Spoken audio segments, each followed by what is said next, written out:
from Mesat. So it's been a little while since we spoke to you last. We've been doing a lot of work and been very, very busy. So we want to keep you updated on that. And to start, Linda will speak.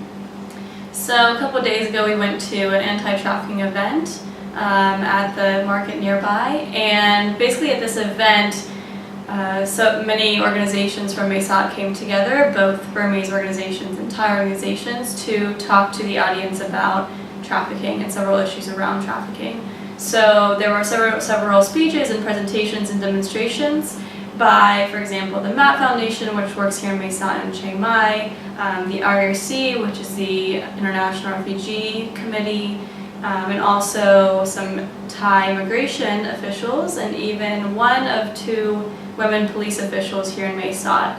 And after these and even a traditional Burmese kind of comical dance, they asked the audience several questions to make sure they were listening, and whoever answered these questions correctly would get some sort of gift. So they were testing to see if the audience knew how you can get a passport or a temporary passport to come to Thailand, or how you can renew your passport for a certain amount of time and how much that costs. So kind of testing their knowledge to see if they've been listening, even the children.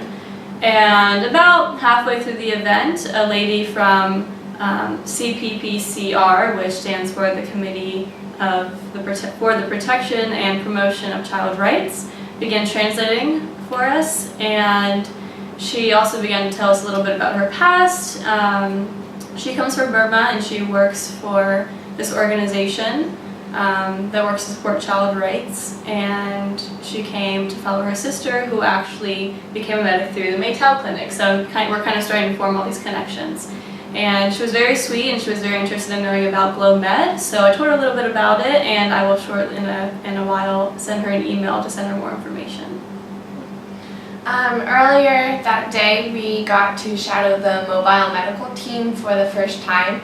So we went into the Phra district with Dr. Tinsa, ATL, and Sue. And this time we went into migrant communities that were further remote than ones we have gone to previously. So when we got there, our GER team distributed vitamin A drops and deworming pills to some of the children, while Dr. Tinsa met with patients with more serious health problems on an individual basis. It was really cool while we were there also to learn about some of the barriers that these migrant communities have to accessing this healthcare, which is interesting because the healthcare provided by the mobile medical team is the only available free care for the migrant communities. So first, Sam must meet with the landowner and kind of develop a working relationship with them to gain access to go on to their land to work with the migrant communities. And they also must build trust with the community so that they are willing to make time to come and meet with the mobile medical team, because taking time off of their day means that they're going to give up wages, and each day's wages are very important. Last week, SAW School hosted an event for World Environment Day, and we were able to help the students prepare for the event by building little model houses that were either environmentally friendly or environmentally unfriendly. And we as a GER team built two small model houses, and one of our houses was a castle, and then the other one had three environmentally friendly forms of obtaining energy, which was really nice. Later that week, on Thursday, June 5th, was the World Environment Day. This year's slogan was "Raise Your Voice, Not the Sea Level," and so we were fortunate enough to be given the opportunity to write a speech for the event, which Dan presented, trying to advocate and act towards sustaining the environment. Last week we also visited a migrant learning center, the New Day Migrant Learning Center, which provides education for Burmese migrants. And earlier this week we were also able to visit a Thai school, which is a first-time experience for us, as we've never visited a Thai school before in this trip. And Thai school is special because it actually collaborates with SAW and provides funding for uniforms for second grade students this year. And also It accepts Burmese children and tries to provide them with documentation and with a primary school education so that they can then proceed to further their education in the future. We also want to introduce you to 2 other people from SAW that we have met. One person is Chizu. She has just started working with SAW and she's only been working with them for a month. She helps as a teacher. We also met Niet Su, who is the accountant for SAW. She does a lot of work with them and has gotten training as an accountant, and so she really enjoys working at SAW as well.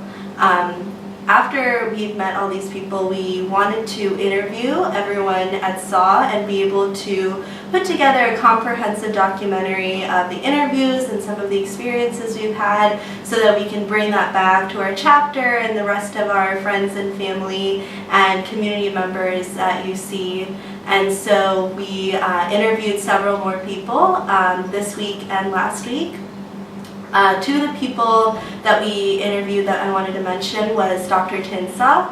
He has an amazing story, and it was really nice to hear some of his background of his work in Burma and how he spent time as a political prisoner in Burma, but now is working in Thailand with all of his training as a medical doctor and his specialization in psychiatry, and how he really focuses on mental health. And it's really amazing that he still wants to help his community and his people here in Thailand and working with them very closely, going out into Pokhara and helping the people that otherwise would not be able to get medical care. And that's very inspirational for us to hear, and it's really great that we get to work with him. And we also really enjoyed interviewing ATL yesterday. And it's really great to hear about his hopes and dreams, and we wish the best for him and his future education and his career and his passion for social work. And we're excited that he is our translator for our partnership with GlobeMed, and we're excited to keep working with him next year as well. And one of the most enjoyable parts about our trip has been immersing ourselves in the local culture here in Mae Sot and Pho Phra, with the Thai culture as well as the Burmese culture. And last week we were able to take a Burmese cooking course offered at Borderline, which is a Burmese tea shop just down the street. So when we did that, we were able to go into the market and buy all the fresh vegetables and food, and then we spent a couple hours preparing that and cooking a meal for ourselves.